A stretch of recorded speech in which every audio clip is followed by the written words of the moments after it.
असम राज्य के मुख्यमंत्री सह झारखंड राज्य के सह प्रभारी हिमंत बिस्वा शर्मा जमशेदपुर में आयोजित भाजपा के संगठनात्मक बैठक में शामिल होने शुक्रवार को शहर पहुंचे, जहां परिसदन में भाजपा कार्यकर्ताओं ने गर्मजोशी से उनका स्वागत किया।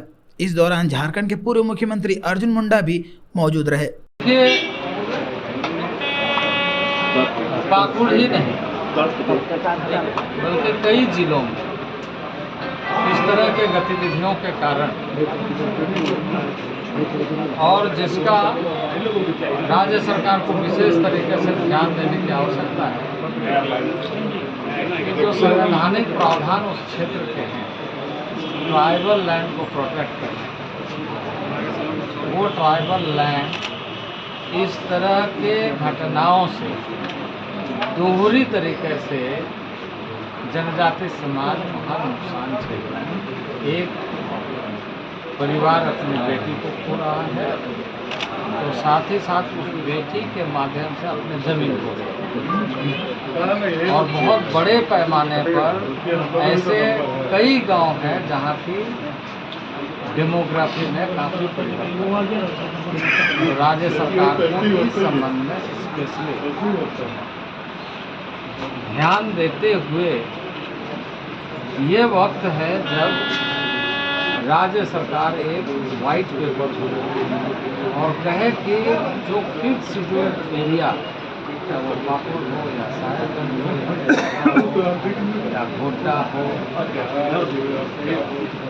या जामताड़ा हो, ये सारे क्षेत्रों में रहने वाले लोगों के 1932 के और 1964 के रेवेन्यू रिकॉर्ड्स में ट्राइबल लैंड कितने थे और एक्चुअल ट्राइबल के पास कितनी पोजीशन है और इस समय कितना ट्राइबल लैंड यूज।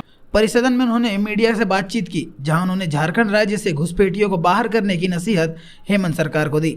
उन्होंने कहा कि झारखंड राज्य के पाकुड़ क्षेत्र समेत संथाल परगना में उन्होंने विगत दिनों दौरा किया, जहां उन्होंने पाया कि आदिवासियों की जमीन को घुसपैठिए हड़प रहे हैं और झारखंडियों का पलायन हो रहा है। उन्होंने यह भी कहा कि पाकुड़ जिला से बंगाल राज्य सटा हुआ है और वहीं से झारखंड में उनका प्रवेश हो रहा है, जिस पर रोक लगनी चाहिए। उन्होंने कहा कि वे सभी राजनीतिक दलों से अपील करते हैं कि राजनीति से ऊपर उठकर पहले घुसपैठियों को बाहर भेजने का कार्य करें। उन्होंने कहा कि झारखंड के नेतागण अगर जल्दी नहीं जागते हैं तो आगामी 30 वर्षों के भीतर झारखंड राज्य घुसपैठियों के कब्जे में होगी और झारखंड राज्य के मुख्यमंत्री को घुटने टेकने पड़ेंगे। वहीं झारखंड विधानसभा चुनाव पर उन्होंने कहा कि भाजपा का नियत साफ है और जनता साफ नियत वालों को ही जितवाने का कार्य करेगी। वहीं देश भर में जातीय जनगणना के मामले पर उन्होंने कहा कि जनगणना तब संभव है जब राहुल गांधी अपनी जाति बताए। उन्होंने अपनी जाति बताने से इनकार कर दिया है।